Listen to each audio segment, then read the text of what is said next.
In this video, you're going to learn about the concepts and movements to think about if you've suffered any type of knee injury. As grapplers, knee issues are a big part of jiu-jitsu and grappling sport, and we're going to show you how to fix those issues and think about those issues in this video. Enjoy.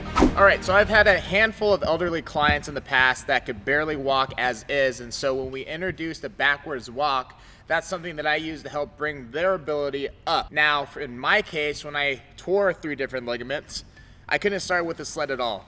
In fact, I could barely walk on my own without a brace. So with my brace, I literally just did backwards walks like this until my knee got strong enough to actually add the weight in with the backward sled. And the reason why something like that is important is because if literally this is all I can do, meaning the backward sled would be too difficult, then this is exactly the foundation that I need to start with, this ability right here. But at a certain point, you'd hope that that gets too easy, and in order to keep progressing that, we take a sled, ideally with the strap that allows your hands to kind of float freely here. Just doing this has a lot of benefit, but having intention with each step is also very important, because what we're trying to do here, increase blood flow, that's gonna be a theme of the video, but also get used to this knee over toe shin angle here. This in itself helps put tension on the muscles surrounding the knee of the quad, specifically this teardrop right here. So with each step, I pinch my knee in and I'm pushing through my big toe. One thing that Jimmy mentioned that's great about the backward sled drag is that it drives a ton of blood into the knee joint. This is going to be a huge theme for all the injuries that we're talking about in this video. Blood flow is a key component to helping you recover from injury. Blood is going to help deliver nutrients to those damaged tissues, which can help improve the recovery process. And even if you start with the smallest form of activity that's going to allow you to get blood into those damaged tissues or joints, it's going to help with your recovery. The big thing that you guys want to think about when it comes to all of this stuff is the idea of microdosing. Figuring out ways where you're not in the gym and you can still get benefit of your different joints, you can still strengthen them, you can still rehab them.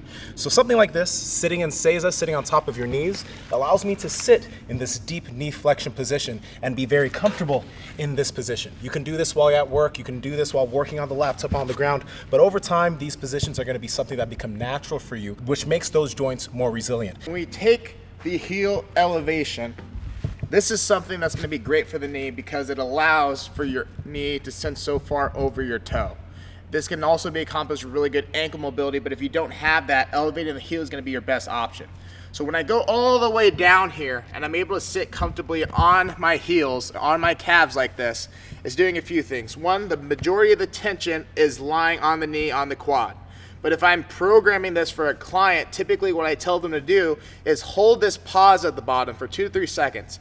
This tension is providing the stimulus that's required to send what's called synovial fluid, which is essentially what's sending the nutrients to the knee to not only help make the muscle stronger, but to also help strengthen the ligaments. And so in my case, this is one of the first movements that I try to progress to because of the torn ligaments in this knee. I knew I needed to give them the stimulus of stress in order to get the proper nutrients in the area to not only get stronger in my muscles, but to also help rebuild some of the partially torn and even fully torn ligaments in the knee. The 10-minute squat is an amazing test of not just mobility, but also stability of the lower body. If you can sit in this astrograph squat position for a total of 10 minutes, whether that's 10 minutes straight, 10 sets of 60 seconds, if you can accumulate 10 minutes of work in this squat position, it's a great way for you to begin implementing some, not just more mobility work, but building stability and strength in this bottom position. Going back to what Jimmy had mentioned, getting synovial fluid into those joints and helping further decrease the risk of injury on the mat. Now, Jimmy, Josh, and I answered all of your jiu-jitsu questions and rehab questions in this video right here. 2.5 hours of content to help you become a better jiu-jitsu athlete. And right here is our Nordic progression video. Pick one. Probably gonna pick this one, but the Nordic progression video is pretty fucking awesome. Pick one.